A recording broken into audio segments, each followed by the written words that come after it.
Aujourd'hui, nous allons parler de Hajime no Ippo. Un petit peu d'histoire avec un grand H avant de commencer. Hajime no Ippo est un manga de 1989 et compte aujourd'hui plus de 100 tomes et plus de 1300 chapitres. L'anime couvre environ les 550 premiers chapitres, avec 127 épisodes répartis sur 3 saisons, avec 76 pour la première, 26 pour la seconde, 25 pour la dernière en date, et enfin 2 OAV qui font partie de l'histoire et qu'il faut donc regarder dans un certain ordre par rapport aux épisodes.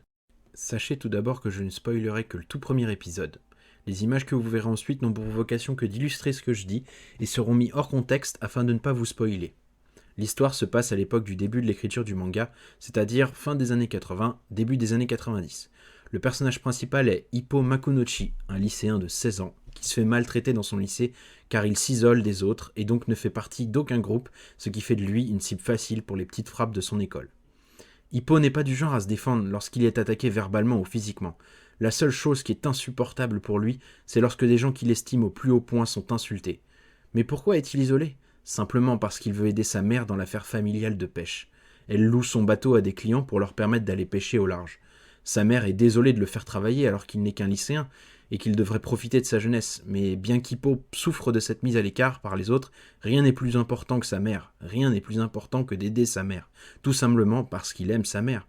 Normal, j'ai envie de dire. Il n'a jamais rien souhaité pour et par lui-même, jusqu'à ce que sa vie change pour toujours. Un jour, alors qu'il se fait encore frapper en dessous d'un pont, un homme nommé Takamura Mamoru intervient sans violence et fait fuir les agresseurs. Hippo va alors découvrir le monde de la boxe. Lui, le bon garçon, lui, le gars naïf et beaucoup trop gentil pour son propre bien, va sentir quelque chose résonner en lui. Une question est en train d'émerger en lui. Et pour la première fois de sa vie, il formule une envie personnelle. 僕にもできないかなボクシング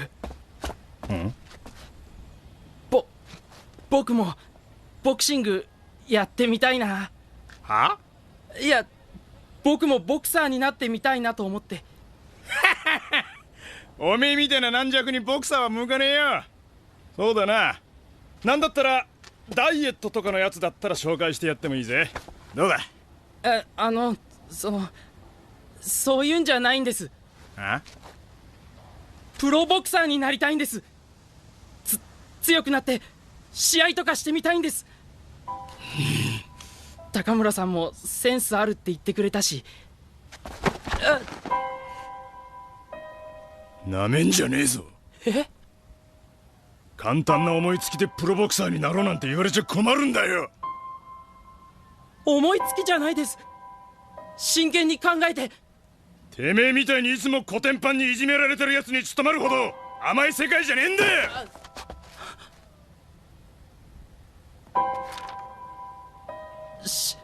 真剣に考えたんです本気でボクシングやろうって決心したんです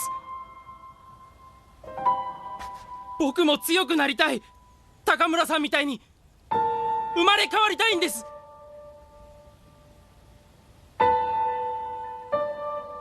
高村さん強いって何なんですか強いってどんな気持ちなんですか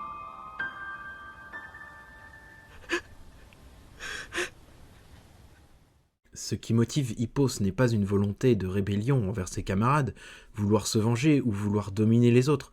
Ce qu'il veut savoir, c'est ce que l'on ressent quand on est fort. Ce qu'il veut, c'est changer. Mais l'élément à bien comprendre avec Hippo en tant que personnage, c'est que, au-delà d'être, comme je disais, le bon garçon, c'est le personnage le plus borné et têtu qui soit, surtout en ce qui concerne sa foi dans la bonté des gens et de leur incapacité à faire du mal aux autres. Il ne croit pas que les gens peuvent être foncièrement mauvais et essaye dans toutes les situations de ne froisser personne et d'être le gentil gars. Mais lorsque toute possibilité d'être dans le déni face à des événements profondément injustes, lorsque d'autres personnes piétinent ceux qu'il aime et admire, lorsque toutes ses croyances sont détruites, une émotion vient remplacer tout le reste, la colère, une colère noire. Et croyez-moi, vous ne voulez pas faire face à un Hippo dans cet état.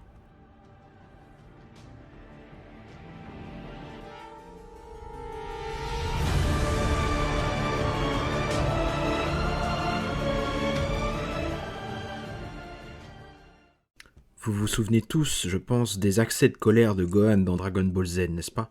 Eh bien, imaginez ça avec un personnage ayant une force de frappe de 2 tonnes et l'envie de vous encastrer dans le mur le plus proche. Malgré une personnalité ne correspondant pas du tout à celle d'un boxeur classique, Hippo est également fait pour ce sport puisque grâce au travail qu'il effectue depuis tout petit avec sa mère, il dispose d'un corps déjà très bien construit, surtout pour quelqu'un qui n'a jamais fait de sport particulier même à l'école. Il a un talent inné au niveau de la frappe, mais aussi au niveau du physique pour la boxe. Non seulement au niveau des muscles ou de la structure globale de son corps, mais aussi dans la maîtrise de son corps et la capacité qu'il a de faire à son corps exactement ce que son cerveau lui commande de faire.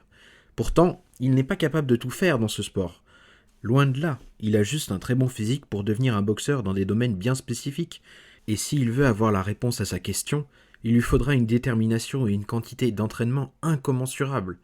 Je pourrais décrire tous les autres personnages de ce manga avec pratiquement autant de détails, et c'est ce qui fait en partie la richesse du manga. Chaque personnage, et il y en a beaucoup, sont mémorables car tous, absolument tous, sont écrits comme des personnages principaux. Ils ont leurs rêves, ils ont leur personnalité, ils ont leurs propres interactions avec les autres personnages du manga. Et cela vaut pour les personnages qui sont des boxeurs, les personnages qui sont autour des boxeurs, et les personnages qui n'ont rien à voir avec la boxe. C'est tellement bien écrit que parfois on se retrouve tiraillé entre vouloir que Hippo gagne ou plutôt son adversaire. Ouais, c'est bien écrit à ce point-là. Takamura, Aoki, Kimura, Kamogawa, Sendo, Miyata, Date, Ricardo, Saeki, Nao, Sawamura, Mashiba, tout ça, c'est des personnages importants du manga, sans qui le manga ne serait pas le même. Et je pourrais encore continuer longtemps dans la liste des personnages importants. Par exemple, Takamura, que vous avez vu s'énerver contre Hippo à propos de son envie de devenir boxeur professionnel. Il a des raisons de s'énerver, et quand on connaît son passé et ce qu'il traverse, sa réaction est logique. Le personnage ne s'énerve pas pour rien dans cette scène, ou pour donner une leçon au personnage d'Hippo et lui faire comprendre dans quel univers il s'apprête à rentrer. Non, le personnage vient d'ores et déjà de nous présenter une facette de sa personnalité qui sera expliquée plus tard. La cohérence d'interaction entre les personnages les rend vivants et crédibles. J'aimerais vous en parler plus, mais je ne veux pas vous spoiler tout un personnage incroyablement écrit au milieu d'autres personnages tout aussi incroyables. Pour ceux qui ont vu les 3 saisons de l'anime, sachez juste que si vous avez trouvé ce qui s'y passe dingue, vous n'êtes pas prêt pour ce qui se passe après. La structure narrative de l'histoire alterne entre les moments sur le ring ou en dehors, qui sont eux-mêmes séparés entre le monde de la boxe et la vie en général. Le manga est incroyablement épique, mais aussi incroyablement drôle, si toutefois on aime cet humour qui peut parfois être très stupide, ce qui ne m'a jamais vraiment dérangé. L'humour est affaire de subjectivité, donc je ne me permettrai que de donner mon ressenti sur cet aspect. Hajime no Ippo est un manga rentrant dans la catégorie du shonen de sport et à ce titre est un genre très codifié dont les scénarios peinent parfois à surprendre. On se dit évidemment que le personnage principal va gagner, évidemment que cela se finira bien, évidemment que le personnage ne rencontrera que très peu de difficultés. Et à tout ça, je réponds non.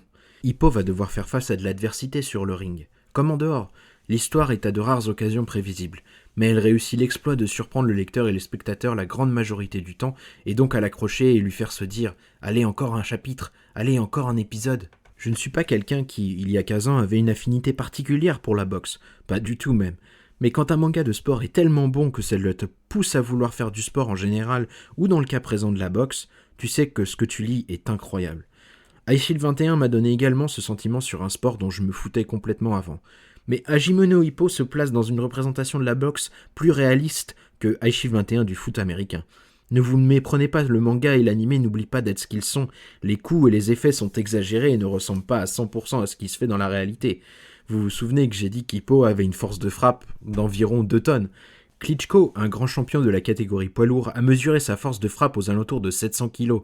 Donc quand la force de frappe d'Hippo peut être assimilée à une force de plus de 2 tonnes, tu comprends que c'est légèrement exagéré, surtout qu'Hippo est dans la catégorie poids-plume. En même temps, si sur un ring dans la vraie vie un boxeur prenait ne serait-ce qu'un coup de poing pris par un de ses personnages, le combat s'arrêterait immédiatement. Mais toutes les techniques évoquées dans ce manga sont réelles, de vrais boxeurs les ont utilisées ou les utilisent encore, à part certaines qui sont facilement identifiables pour leur côté comique. Parmi les éléments que traite le manga, il y a le rapport entre le succès et les efforts, la responsabilité que l'on a envers ceux qui nous admirent, la responsabilité envers ceux qui placent leurs rêves sur nous, l'accomplissement de soi-même au détriment des autres, avoir des rêves que l'on souhaite atteindre du plus profond de soi, mais être incapable des sacrifices nécessaires qui sont beaucoup trop grands pour en sortir indemne, qu'ils soient physiques, mentaux ou même au niveau de la personnalité. Le manga parle même de la Seconde Guerre mondiale en montrant bien que la situation dans laquelle se trouve le Japon à son terme résulte autant des actions des Américains avec leurs bombes atomiques que des Japonais dont le Yamato Damashi, ou l'esprit japonais, a été aussi la raison de leur plus grande perte. Le Yamato Damashi représente l'esprit japonais, c'est-à-dire cette capacité, notamment, à ne jamais abandonner, ne jamais baisser les bras, ne jamais rendre les armes. Cet esprit japonais est souvent montré dans les shonen de manière très positive, et c'est le cas aussi dans Hajime no Ippo. Mais Hajime no Ippo n'oublie pas de mentionner que cet esprit japonais, le Yamato Damashi, peut demander de tels sacrifices que l'on peut se demander si tout cela a un sens, si tout cela a un intérêt. Le succès vaut-il tous ces sacrifices? Vaut-il vraiment toute cette gloire, vu l'état dans lequel se trouve notamment le Japon à la fin de la Seconde Guerre mondiale? Et tout ça, ça peut être lié évidemment au sacrifice que fait un boxeur de son corps, de son mental, pour un succès qui est éphémère, qui ne dure que très peu de temps. La boxe est un moyen incroyable de faire des parallèles avec l'adversité que la vie nous fait traverser. N'est-ce pas, Rocky? Ce gamin-là, ce sera le meilleur du monde. Je disais, ce gamin-là, il sera mieux que n'importe qui d'autre. Et t'es devenu le plus beau, t'étais une merveille. C'était super de te regarder grandir, chaque jour c'était un privilège. Et quand l'heure est venue pour toi de te prendre en main, d'affronter le monde, tu l'as fait.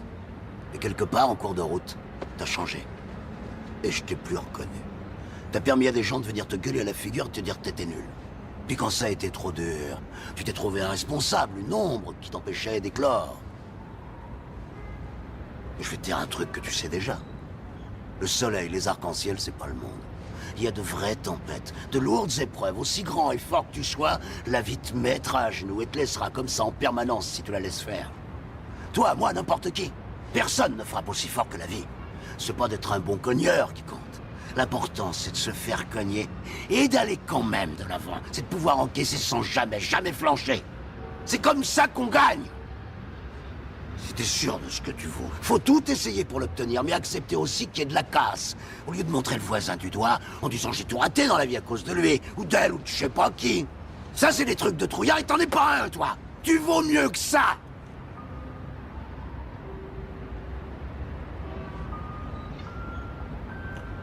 Je t'aimerais toujours, quoi que tu fasses comme choix. Je t'aimerais quoi qu'il se passe. T'es mon fils que j'ai de plus précieux. La meilleure chose qui me soit arrivée. Mais tant que tu croiras pas en toi, en tes rêves, ta vie, ce sera pas une vie. N'oublie pas d'aller voir ta mère.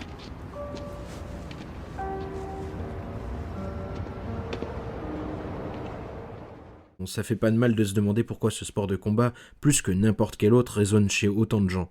Les films Rocky et Creed sont incroyables, et Hajime no Ippo l'est tout autant dans son propre format. D'ailleurs, l'acteur principal de Creed est fan de Hajime no Ippo. Bref, j'ai assez parlé je pense, maintenant vous savez ce qu'il vous reste à faire. Regardez Ippo, lisez-le, je vous garantis que vous ne le regretterez pas. N'hésitez pas à dire dans les commentaires si vous avez déjà lu ou vu ce manga, n'hésitez pas à me dire ce que vous avez pensé de cette présentation, n'hésitez pas à me dire si vous voulez une présentation pour d'autres manga ou même d'autres personnages de Hajime no Ippo. N'oubliez juste pas d'être bienveillant dans vos commentaires, il y a une personne qui reçoit vos paroles.